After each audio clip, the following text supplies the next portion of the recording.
उद्या मोदीचं भविष्य ठरणार. खरं तर ह्या विषयावरती बोलणं मी टाळत होतो. परंतु जी केविलवाणी अवस्था आज अ, या विरोधकांची झालेली आहे, ज्याने कोणी हे भाकीत केलंय त्याची अवस्था, त्या पक्षाची अवस्था किंवा जे कोणी हे खरं होईल असे स्वप्न रंगवतायत. या सगळ्या कल्पनेला किंवा या सिच्युएशनला, या परिस्थितीला आमच्याकडं लातूरमध्ये मराठी भाषेत एकदम छान उपमा दिली जाते किंवा छान प्रकारे एक्सप्लेन केलं जातं. "काय येड्यावनी करायला लाव? का वागला लाव की? का बोलला लाव की? भानावर हाव का नाही? डोक्यात वारं घुसल्यावानी करायला लाव?"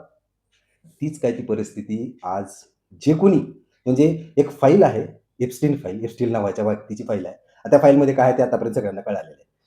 ती फाईल तिकडं कुठलीतरी उघडणार आणि ती फाईल उघडली, की इकडं मोदीचं पद जाणार. आता हा माणूस स्वतःला संन्यासी म्हणतोय. कमीत कमी म्हणतोय तरी, तुम्ही नका मान्य करणार. त्यांनी घरदार सोडलं, हिमालयात राहिला, तपस्या केली आणि त्याच्यानंतर इथपर्यंत आलाय. आता हा त्या कांडामध्ये शामील असणार आहे का? बरं ठीक आहे, तूर्तास तर तुम्हाला तुमच्या समाधानासाठी ह्या गोष्टी खऱ्याच समजू आपण.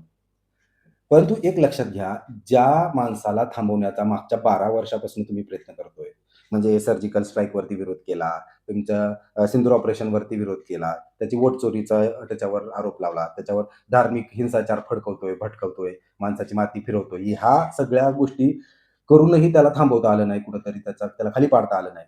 मग आता कोण कुठला तो एप्स्टेन तिकडची फाईल उघडल्यानंतर इकडचा खाली पडेल. असं जर का तुम्हाला वाटत असेल तर येड्यावनी करायला तुम्ही. डोकं भानावर नाही तुमचं. का वागल्याला कळालं का नाही हे खरंच म्हणायला पाहिजे. आता तुम्ही म्हणाल, की मी मोदी भक्त आहे, अंध भक्त आहे. इथपर्यंत ऐकलंय तर आणखीन 2 मिनिटं सोसाच. ज्या कामाची ती फाईल आहे, ज्या कृत्याची ती फाईल आहे, त्या कृत्यामध्ये हा माणूस कसा काय सामील असू शकतो? डायरेक्टली किंवा इनडायरेक्टली. आणि ह्या जशा काही फायली ही काही जगातली पहिली फाईल आहे असं नाही. अमेरिकेसाठी तर ही गोष्ट नवीनच नाहीये. म्हणजे सेक्स रॅकेट किंवा सेक्स स्कॅन्डल ज्याला आपण म्हणतो, हे अमेरिकेसाठी नवीन बिलकुलच नाहीये. याचा इतिहास फार मोठा आहे. जॉन एफ केनेडी जे की चांगला माणूस होऊन ठेवला, त्यांनी इतिहास घडवला. त्याचे सुद्धा व्हिडिओज असे बंद दरवाजा व्हिडिओज आहेत.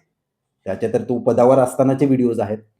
त्यामुळं अशा प्रकारच्या घटना ज्या परप्रांतात घडतात किंवा आपल्याकडे घडायला लागल्यात, ती गोष्ट वेगळी आहे. त्या काही नवीन नाहीयेत. बरंच मला सांगा, या घटनेमध्ये मोदीचा जितका हस्तक्षेप आहे, समावेश आहे, तितकाच किंवा त्यापेक्षाही जास्त इन्व्हॉल्वमेंट ही ट्रम्पची आहे, हे तर मान्य कराल. आता हे तुमच्या सूत्राकडनं आलेली माहिती आहे, की ट्रम्पला बऱ्याच प्रकारात धोका आहे. मग मोदीचं जाईल आधी का ट्रम्पचा अगोदर जाईल पद? म्हणजे तुमचं एक इन्व्हॉल्वमेंट आहे कुठल्या केसमध्ये, त्याच्यामुळे तुमचं पद जातंय. ट्रम्पला जास्त धोका असणार आहे. तर ही फाईल ओपन होईल का? किंवा जर का ती ओपन झाली, तर खरंच मोदीच्या अगोदर ट्रम्प खाली जेलमध्ये जाणार.